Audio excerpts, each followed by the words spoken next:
Hide, don't hide. Komm, wir hiden mal. Very well, except I don't see where we could hide here. In here! And he grabbed my hand and dragged me to a small door which I had missed initially. The door opened into a cramped utility closet. What, just like this? I hesitated. The closet was definitely not roomy enough for 2 people. Get in already! However, she clearly thought otherwise, because next thing I knew, she literally shoved me inside before stepping in herself.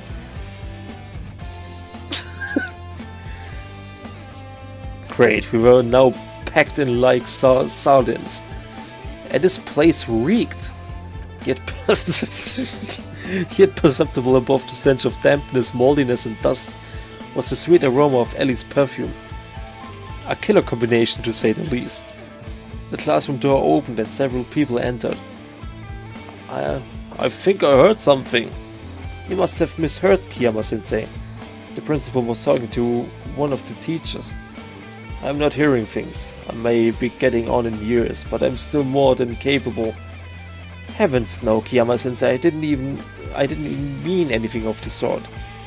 Anyhow, this ramshackle place should have been torn down long ago. A third voice joined the conversation. This ramshackle place, as you called it? The principal let out a sigh so loud I could hear it clearly even from the closet. I remember arriving here as a young teacher right after the war. Traded in my rifle for a pointer, you could say. Chalk talking the place of ammunition. Who would have guessed that our principal was so sentimental? I shifted my gaze toward Ellie. She turned red like a boiled lobster. Her breathing became rapid and irregular. An awkward situation, to be sure. Just because she played the guitar didn't necessarily mean she had lots of experience in the area of, well, you know. What? Ah, ich muss das sitzen. Ah, fuck. Just because she played the guitar didn't necessarily mean she had lots of experience in the area of, well, you know? Das kann vieles bedeuten. In the area of experience with boys oder, ich weiß nicht, so Gitarre zupfen, kommt das gleich mit am Rumfingern? Ich weiß nicht, worauf er hinaus will. Yes, I would gone out with Catherine, but I'd gotten somewhat used to her, whereas here was a complete different girl standing next to me. And by next I mean right up against me. My heart started beating fast and I gulped loudly.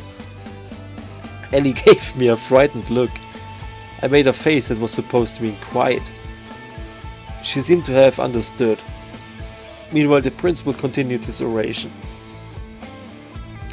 And after all that, you talk of this is our cultural heritage. It should be made into a museum. Certainly, Kiyama-sensei, but let's go now. We have a meeting coming up.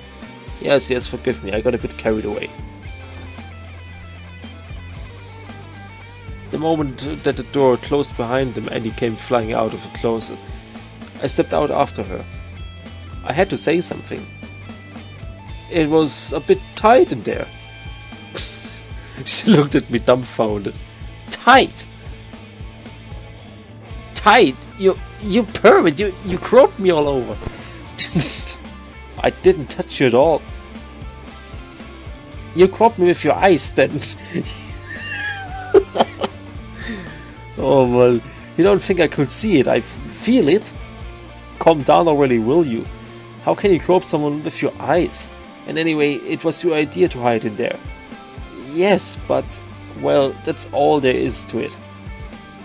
Ellie looked sad now and she lowered her gaze.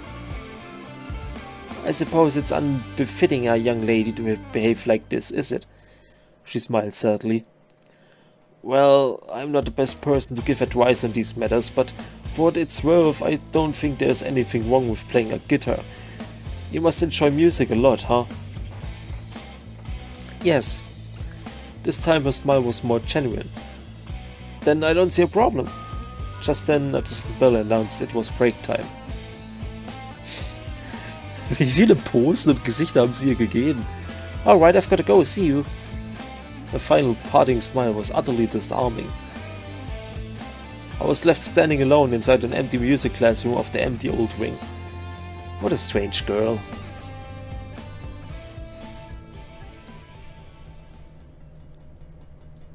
This whole musical interlude made me forget entirely the reason I had wound up here in the first place. I'd been looking for Catherine. I had absolutely no desire to go back to class where I could expect another scolding. Simply skipping was bad enough, but to have run out of the classroom right in front of the teacher? No thank you. I managed to slip out of the building unnoticed, and here I was, free as a wind, strolling down a sidewalk in one of Tokyo's central districts. I just wanted to chill out. This whole day had been a waste.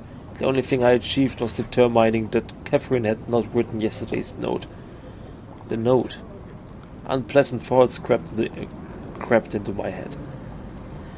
But if she didn't write it, who did? What if it wasn't a prank? Just, what was going on? What had happened to me in the past day and a half then had over the course of preceding year and a half. That entire time I hadn't really socialized with anyone except maybe Himitsu.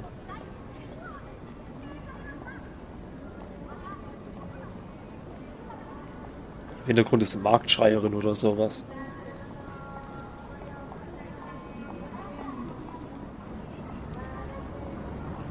Sehr interessante Hintergrundgeräusche. Well, add to that kiosk and occasionally Michael. Now Catherine was back and there was Kagome and Ellie. What next? Was I going to turn into a magical girl? Was hat er mit seinen magical girls, ey? As if by chance I ended up near a familiar bar. A couple of rounds of beer were an absolute must right now. I had to relax, clear my head.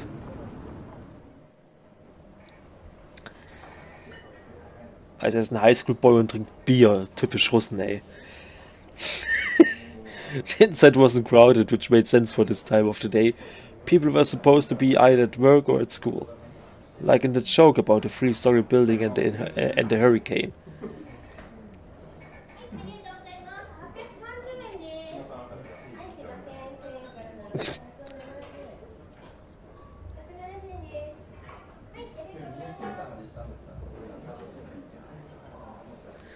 Oh, dude.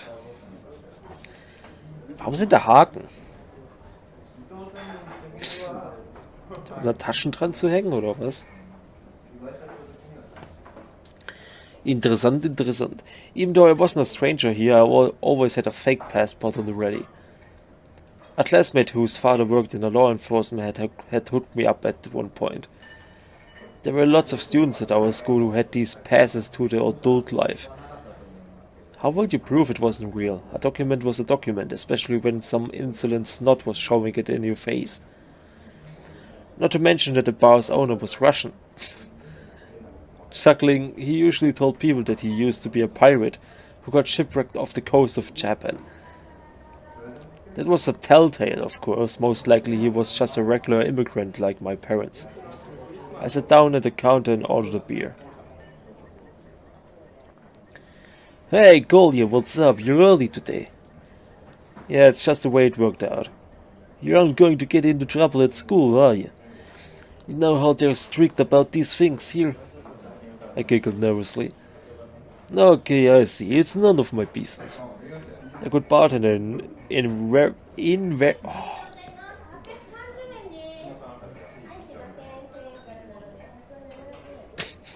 Diese Geräusche. Invariably a good psychologist. It is almost a qualification for the job. Beer at this place was served in pint-sized mugs, which made me very happy. Squealing with pleasure after downing a tiny glass in one gulp was not my thing. Yuck.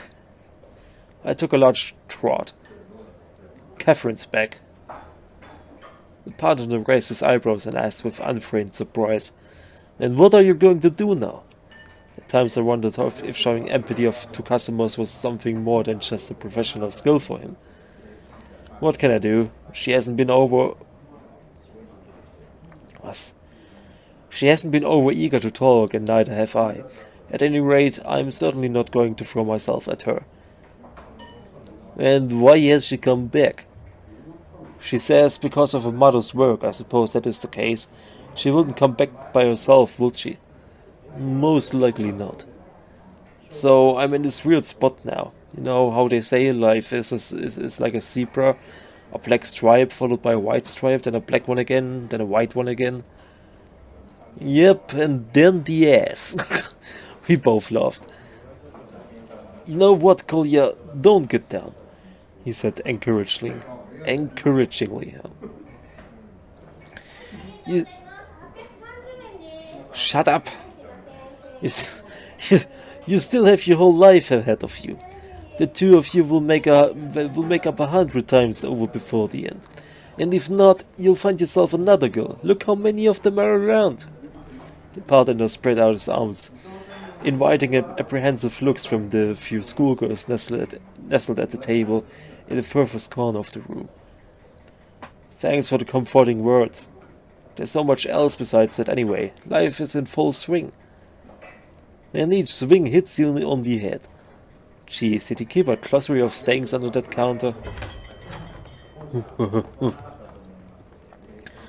The bar door flew open and a group of young people entered. Having immediately recognized among them the punks from the day before, I instinctively buried my face in the mug. Was I scared?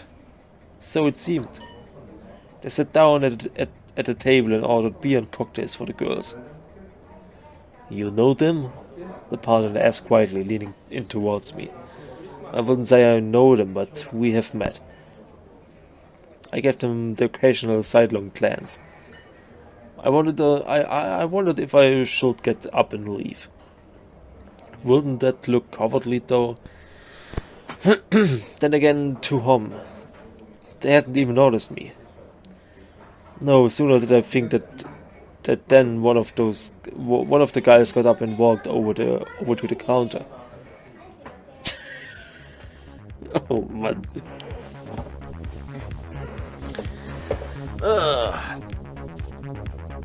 Oh, ich glaube, ich brauche ein anderes Kissen zum Sitzen, ey.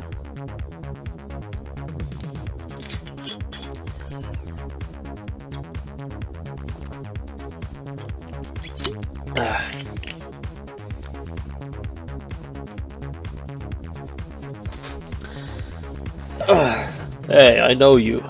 Ja, und du bist Schmalzi-Schmalzlocke. If you say so. I said as calmly as possible, without even sparing him a glance. I think you don't know who you're dealing with, Gaijin. I'm not dealing with anyone. So it wasn't you who punched my friend in the face yesterday? If it was me, he had deserved it. Really? Then how about we step outside for a little chat? I looked at the bartender, but he only shrugged. Some empathy, damn it. Alright, let's step out. What else could I do? Oh. Hey, wo ist Schmalzi-Schmalzlocke hin?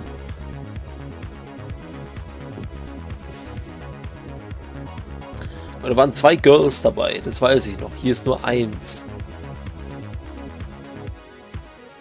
Das sind Dudes. Und der raucht halt, aber der fühlt sich cool, was?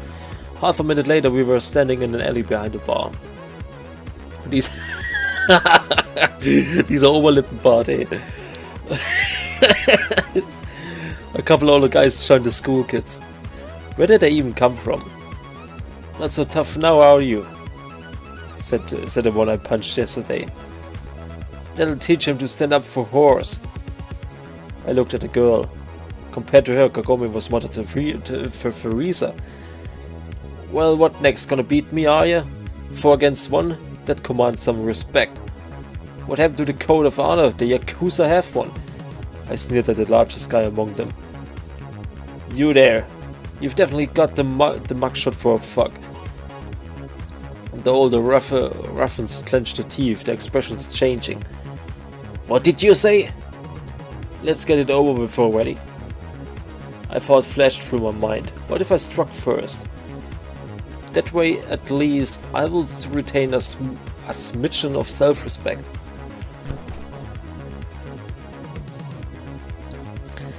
But I had no time to decide as a strong blow to my back threw me to the ground. That was low. The blows hit hard, but it did not go on for long. I curled up in a ball, covering my head with my arms. It hurt.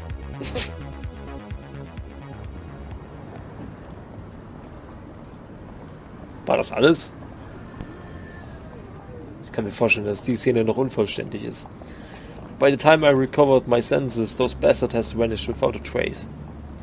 I got up slowly and felt myself all over. Nothing was broken, it seemed. My face was mostly intact as well, except for a black eye. I returned to the bar and sat down in the same seat.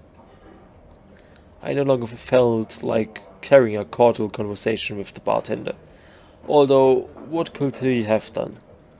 Stand at my side and fight? Call the police? Nonsense. Hey, there's... He pointed off the side to... Diese Bedienung im Hintergrund. He pointed off to the side with his eyes. I turned my head. Sitting just a few feet from me was... Catherine. Well, hi, I guess. I said a little while later, after waiting for her to open the conversation. Fat chance of that happening. Hi. Catherine replied indifferently. Ah. Aber wir sind doch ganz gut weggekommen. Hier ein bisschen rot. Und dann war es auch schon wieder. I shifted to a closer seat while she ordered a cocktail for herself.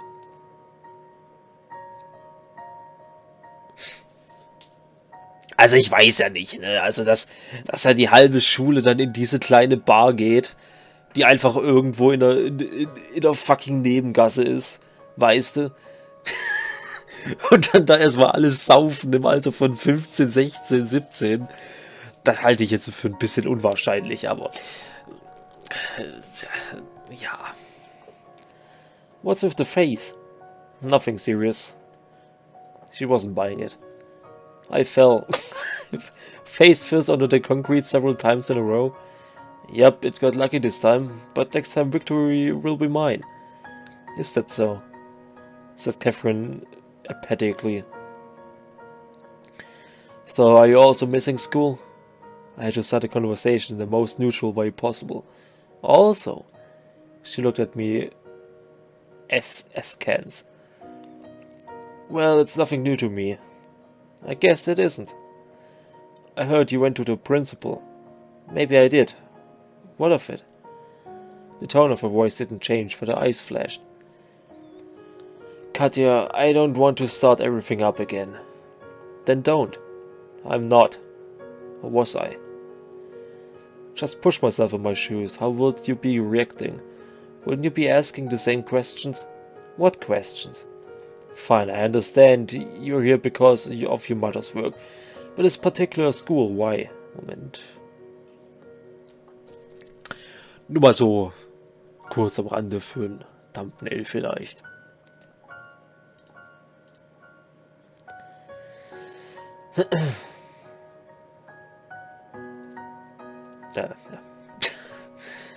What? Am I getting in your way? Catherine was sipping on a cocktail with an expression of absolute indifference. All signs of yesterday's emotional storm were gone. No, of course not. It's just when I think about how we parted back then. That's all in the past. You don't really think that I should have chosen a different school or changed my life in any way just because of you, do you? Why would I do that? Simply to avoid running into you in extra time? That's not what I was thinking. She was right, actually. I had no comeback. But she was right, only if she really didn't feel anything toward me right now. Everything pointed towards this being the case. But I just couldn't believe. Didn't want to believe. That she could be so cruel. So, everything's alright? Of course. Then we can remain friends? A barely perceptible smirk appeared on Catherine's face. Do you want us to? Why not? The past is past. We have to move on, go on living. You sound like someone with PTSD. Oh boy. War PTSD damals überhaupt schon eine Sache? So eine große? Ich weiß es gar nicht. Ich meine, klar, nach dem Vietnamkrieg bestimmt. That's when I started getting worked up. It's all in the past for me as well, if that's what you mean. Is it good? Great! I turned away, pretending to study the menu. Was I out to I get up and leave? That would be it. I'd have to forget all about her for certain. Damn it. Was I really still hoping for something? Each time Catherine hurt me more and more, but like a mindless gnat, I kept slamming against the glass, as if trying to prove something to someone. In the course of this year and a half, I had become accustomed to living with memories of her that now. And she was so close, I simply couldn't let go of her. The memories seemed like my only hope, the only thing holding me back from doing something foolish and fatal. Was I thinking of something specific? Unlikely. But I was hoping naturally. I see you're not wasting any time. Catherine gave me a surprised look. Nothing was worse than indifference, better if she get mad at me. I snatched a cocktail out of her hands and said snidely, "Getting an early start, are we?" As I raised the glass to my mouth, I heard Catherine's indifferent voice somewhere in the background. It's non-alcoholic. It really was. Sorry. I set the glass back down on the counter. You, on the other hand, have kept to your habits, I see. What do you mean? Her eyes shot over to the empty beer mug, which I had tried to move as far away as possible. Gosh darn it, bartender. It's been a rough day. Yeah, how so? Are you really interested? Just keeping up the conversation, or would you rather that I ignored you? I sighed and answered. I was called into the principal's office. Yep, same reason as always, missing school. Well, you know me. Then there was also a curious episode with a certain Ocho-sama. Your new girlfriend? Are you mocking me? No, just keeping up the conversation, I told you. If I'm disturbing you, I can leave. I don't have a girlfriend. Nor have I ever. I added in a half whisper. I see, and how's Himitsu doing? If you're so interested, you could visit her and ask. I don't believe you had a falling out with her. Perhaps I will go see her. Catherine responded weakly and glanced towards the entrance. Was she about to leave? Something stung on the inside. I wanted her to stay, even if she was going to mock me. Himitsu is fine. I don't even know what else to tell you. Same as always, basically. Same as always, is she? She drawled. Are you surprised that someone can actually treat me normally? Of course not. I'm happy for Himitsu, and I definitely visit her if I get the chance. But now I need to go. She set the unfinished cocktail down on the counter and stood up. Alright, see you at school. Catherine nodded and exited the bar. Dang, bro, you took a beating. Don't even start. How about a drink on the house? diese Bedienung, ey. Oh nein. Did he want to make it up to me? No thanks, I think I've had enough for today.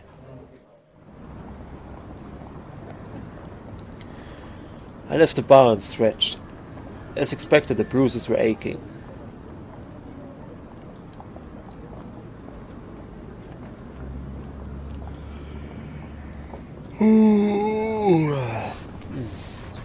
If the past couple days of my life resembled some dumb manga from Kyosa's collection, my encounters with Catherine felt more like a soap opera. A vicious, sticky, dark brew with a beginning, but with no end. How long will this go on? In less than a year I was going to graduate, and then what? My dad's savings weren't going to last long. I would need to get a job. Thoughts of higher education didn't even cross my mind. But what skills did I possess? Did I want to toil interminably, day after day, like the Japanese? Did you know that there's even a special word in the Japanese that means death from overwork? Questions. It was getting late. I'd been wandering aimlessly around the city for a number of hours, occasionally stepping inside stores or just windows shopping. I was killing time, killing yet another day of my life. Immerhin bist du draußen und machst was.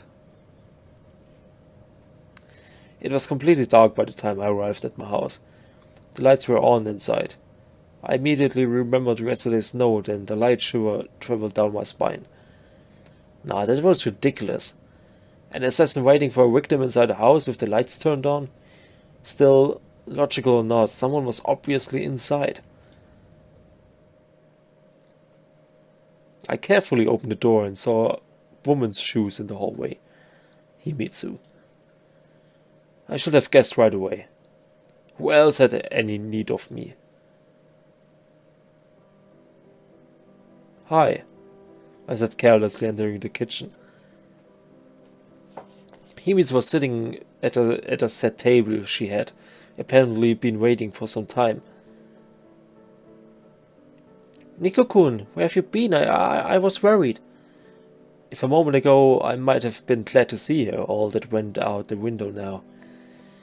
Yet another interrogation. Oh, what happened to you? She jumped up from her chair when she noticed my black eye. Nothing serious. I ran into some robbers. Made short work of them. But one got me in the eye. Stop talking nonsense. It's no nonsense. You want to see the police report? She pouted but calmed down, having probably realized that I was fine. I asked Kyosuke-kun and he said you weren't present for the last few lessons. So I wasn't one of it. I snapped back. Nothing, it's just so much has happened lately that I was worried. Why would you worry about me? Did you think I was gonna go drown myself? No, I didn't. Nothing much has happened anyway. I was about to add, not to you anyway, but stopped myself at the last second. After all, Himitsu had done nothing wrong. Meanwhile, she was looking at me expectantly. I had to tell her something. I debated whether I should mention Catherine. It's not like it's a secret or anything, right? We didn't do anything objectionable. Still, maybe Himitsu didn't need to know about this.